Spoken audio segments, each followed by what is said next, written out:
Bonjour à tous, soyez les bienvenus si vous nous rejoignez sur BFM TV. C'est en 2022 à l'épreuve des faits spéciales que nous vous proposons aujourd'hui. On regarde la situation en Ukraine, nous allons faire un point sur la guerre, sur la bataille tout d'abord qui est en cours à Kiev.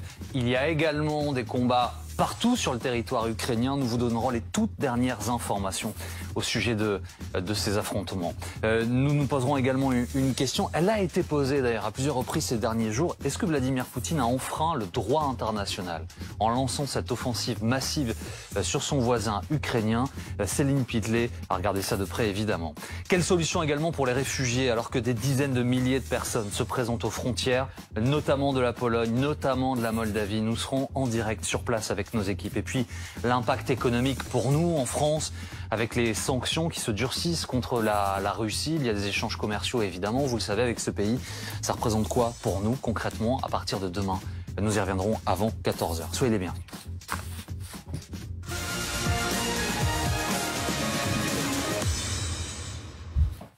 Nous sommes en direct avec Céline Pitlet, évidemment. Bonjour Céline. Bonjour Jean-Baptiste et bonjour à tous. Les combats, évidemment, se déroulent.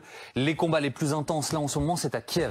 Oui, la capitale ukrainienne sous les tirs de missiles russes et les combats violents. Les forces russes et l'armée ukrainienne s'affrontent pour le contrôle de Kiev. On va regarder l'une des images les plus marquantes de cette matinée. Cet immeuble d'habitation à Kiev touché par un tir de missile, d'après les autorités ukrainiennes. Un immeuble situé sur une ancienne base militaire près de l'aéroport de Giuliani. À ce stade, on n'a pas connaissance de victimes. Il faut savoir que les Ukrainiens à Kiev sont appelés à rester dans des abris, dans le métro ou s'ils sont chez eux, à ne pas s'approcher des fenêtres.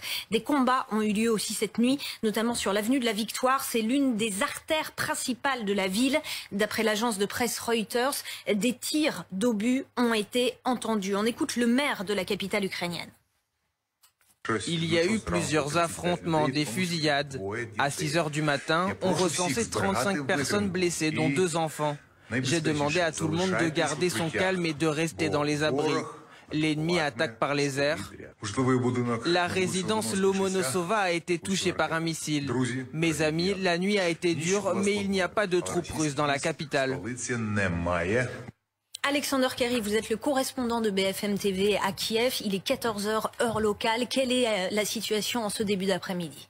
Alors, dans la partie dont je vous parle, c'est encore relativement calme, mais on a entendu des coups de feu tout à l'heure. On entend aussi des bruits d'explosion pas très loin. Là, ce qui se déroule à Kiev, c'est surtout la tentative de prise de contrôle de la rive droite par les troupes russes qui se trouvent au niveau de la rive gauche. C'est-à-dire que les troupes ukrainiennes ont déployé des troupes pour empêcher justement les troupes russes de passer sur la rive droite où se trouvent tous les bâtiments importants, le bâtiment présidentiel, la Verkhovna Rada, donc qui est le parlement ukrainien.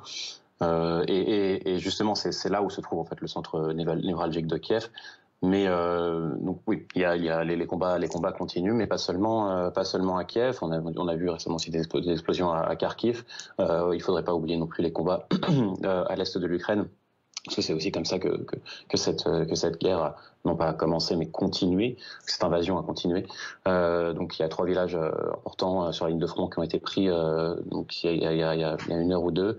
Mais donc voilà, les combats continuent à une intensité un petit peu plus réduite peut-être que cette nuit. C'est vraiment impressionnant, mais ça continue.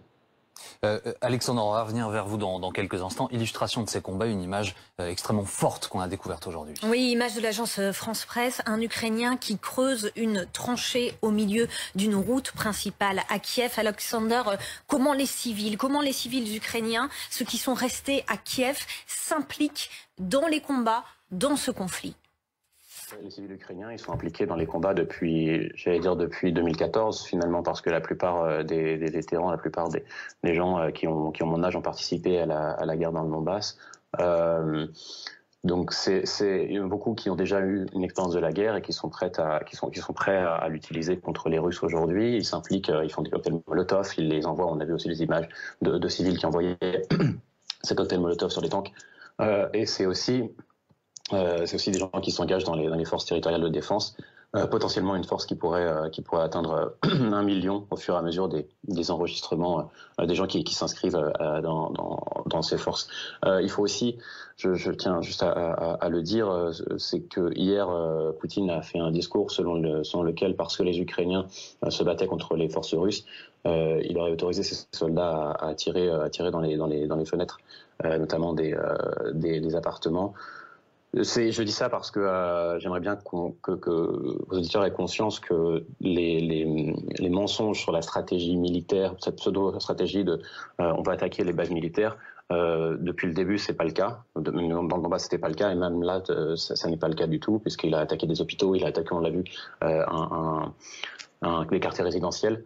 Donc voilà, c'est quelque chose dont il faut prendre conscience. Les civils peuvent être aussi la de cette guerre, simplement de cette guerre urbaine.